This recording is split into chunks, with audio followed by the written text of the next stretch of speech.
great white.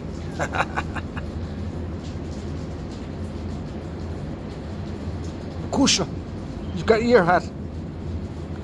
She doesn't care. Now, since we came into the cave, oyster catchers arrived. We're going to avoid them and leave them there. It's a hard time of the year now for wildlife. We used to see curlews by the thousand, and now they're on the verge of extinction. It's very sad.